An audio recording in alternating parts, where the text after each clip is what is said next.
ഇപ്പോ free education, അതായത് ഇപ്പോ ഞാൻ പറഞ്ഞ കൺട്രീസിലേക്ക് ഫ്രീ എഡ്യൂക്കേഷൻ വരുന്നുണ്ട്. അവിടെ ഈ പറയുന്ന പബ്ലിക് യൂണിവേഴ്സിറ്റിയിൽ ഫീസ് ഇല്ലാണ്ട് പഠിക്കാം. പക്ഷെ എന്ത് വേണം, സെം കോൺട്രിബ്യൂഷൻ എന്തായാലും കൊടുക്കണം. അപ്പൊ നിങ്ങൾക്ക് ഇപ്പൊ ജർമ്മനിയിൽ സംബന്ധിച്ചോളം അവിടെ എന്ത് വേണ്ട, ഈ ഫീസ് വേണ്ട, പക്ഷെ സെം കോൺട്രിബ്യൂഷൻ കൊടുക്കണം. ഓസ്ട്രിയയെ സംബന്ധിച്ചോളം അതേപോലെ തന്നെ.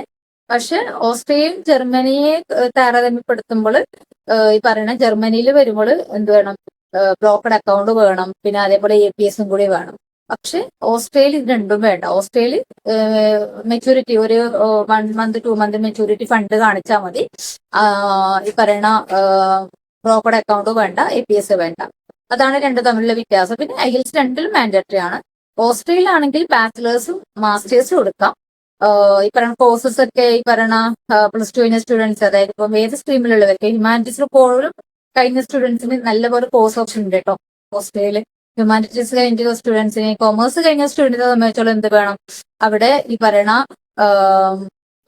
ബിസിനസ് റിലേറ്റഡ് പ്രോഗ്രാംസ് എടുക്കണമെങ്കിൽ എക്സാം എഴുതണം. അവിടെ ഈ പറയുന്ന GRE GMAT എന്നൊക്കെ പറഞ്ഞിട്ട് എക്സാം ഉണ്ട്, അത് കംപ്ലീറ്റ് ചെയ്യണം. GRE GMAT വേണ്ടത് ഫിൻലാൻഡിലേക്കാണ്. അതേപോലെ തന്നെയാണ് ഇവിടെ ഈ ഓസ്ട്രേലിയയിലും കൊമേഴ്സ് എടുക്കുന്ന സ്റ്റുഡൻസിന് GRE GMAT ആണ്. ചിലത് ഈ പറയുന്ന ഗ്ലോബൽ സ്റ്റഡീസ് പോലത്തെയൊക്കെ എടുക്കാൻ പറ്റും.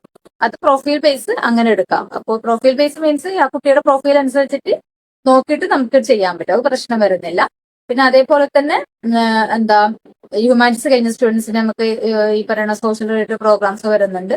അതേപോലെ തന്നെ IT, അതായത് ഇപ്പോൾ കമ്പ്യൂട്ടർ സയൻസ് കഴിഞ്ഞവർ, BTech കഴിഞ്ഞവർക്ക്, ബയോ സയൻസ് കഴിഞ്ഞവർക്കൊക്കെ ഈ പറയുന്ന അതിന്റെ റിലേറ്റഡ് പ്രോഗ്രാംസ് വരുന്നുണ്ട്. AI വരുന്നുണ്ട്. അതേപോലെ എന്താ മെക്കാനിക്കൽ റിലേറ്റഡ് പ്രോഗ്രാംസ് വരുന്നുണ്ട്. അതേപോലെ തന്നെ കമ്പ്യൂട്ടർ സയൻസ് റിലേറ്റഡ് പ്രോഗ്രാംസ് വരുന്നുണ്ട്. അതേപോലെ bio science, bio related programmes ഒക്കെ വരുന്നുണ്ട് കേട്ടോ. ഇതിൽ മെയിൻ ആയിട്ട് നോക്കേണ്ട കാര്യങ്ങൾ വെച്ചാൽ കുട്ടിയുടെ പ്രൊഫൈൽ ബേസ് നമുക്ക് അതിനനുസരിച്ചിട്ട് ഇതെടുക്കാം. IELTS എടുക്കാൻ ഓക്കെ ആണെങ്കിൽ ഏതെങ്കിലും ഒരു കോഴ്സ് കുട്ടികൾക്ക് ഒറ്റ പോവാണ്. കാരണം ഓസ്ട്രേലിയയെ സംബന്ധിച്ചോളം ഈ പറയുന്ന ഫ്രീ എഡ്യൂക്കേഷൻ ആയതുകൊണ്ട് നിങ്ങൾ അവിടെ എത്തിക്കഴിഞ്ഞാൽ നിങ്ങളൊരു കൺഫ്യൂഷൻ ആയിരിക്കും, എന്താ അയ്യോ അവിടെ എത്തിക്കഴിഞ്ഞാല് പഠിച്ചു കഴിഞ്ഞാൽ ജോലി കിട്ടുമോ എന്നൊക്കെ ആയിരിക്കും അല്ലെ. അതൊക്കെ കിട്ടും, അതൊന്നും പ്രശ്നമില്ല. കാരണം വെച്ചാൽ അവിടെ ഒരുപാട് സ്റ്റുഡൻസ് ഈ പറയുന്ന കയറി പോകുന്നില്ല ഇപ്പോഴത്തെ സിനാരിയയിൽ. കാരണം എന്ന് വെച്ചാൽ അവിടെ ഞാൻ പറയില്ലേ, ക്രൈറ്റീരിയ ഉണ്ട്. അതായത് 60-65 പെർസെന്റേജ് വേണം. അതേപോലെ തന്നെ IELTS മാൻഡേറ്ററി ആണ്. 7.5 ഒക്കെ എടുക്കുകയാണെങ്കിൽ അത്രയും നല്ലതാണ്, മോർ ഓപ്ഷൻസ് കിട്ടും. അതേപോലെ തന്നെ പറയണ ഇങ്ങനത്തെ ക്രൈറ്റീരിയ ഉള്ളത് കൊണ്ട് തന്നെ കുട്ടികൾക്ക് ഒരുപാട് അങ്ങനെ ഇപ്പം പോകുന്നില്ല. ഇപ്പൊ അയർലൻഡിൽ ഇപ്പൊ ഒരുപാട് സ്റ്റുഡൻസ് കയറി പോയിട്ടുണ്ട്. ചിലപ്പോൾ കുറച്ചും കൂടി അവിടെ ഈ ഫണ്ടിങ്ങിനെ കുറച്ചും കൂടി അവിടെ സ്ട്രിക്റ്റ് ആക്കി. അതേപോലത്തെ അത്രയും റഷ് ആയിട്ടില്ല ഇപ്പൊ ഓസ്ട്രിയ. ഓക്കെ, അങ്ങനെയൊക്കെ. പിന്നെ പിന്നെന്ന് വെച്ചാല് നമുക്കിപ്പം ഓസ്ട്രേലിയ ഈ പറയുന്ന 1 ഇയർ സ്റ്റേ ബാക്ക് ആണ് വരുന്നത്. ഇപ്പോൾ ബാച്ചിലേഴ്സ് ആണ് എടുക്കുന്നെങ്കിൽ 3 വർഷത്തെ പ്രോഗ്രാമാണ് വരുന്നത്. മാസ്റ്റേഴ്സ് ആണെങ്കിൽ 2 വർഷത്തെ പ്രോഗ്രാമാണ് വരുന്നത്. അതേപോലെ തന്നെ നിങ്ങൾ ഇവിടുന്ന് ഫീസില്ലാണ്ട് പഠിച്ചിരുന്ന നിങ്ങൾക്ക് ഇപ്പൊ നിങ്ങൾ ചില ഏജൻസി കുറെ ഫീസില്ലാത്തത് കൊണ്ട് 5 ലക്ഷത്തില് 4 ലക്ഷം 5 ലക്ഷത്തിൽ കയറി പോകാൻ പറ്റും ടോട്ടൽ എക്സ്പെൻസ്. അതൊന്നല്ല.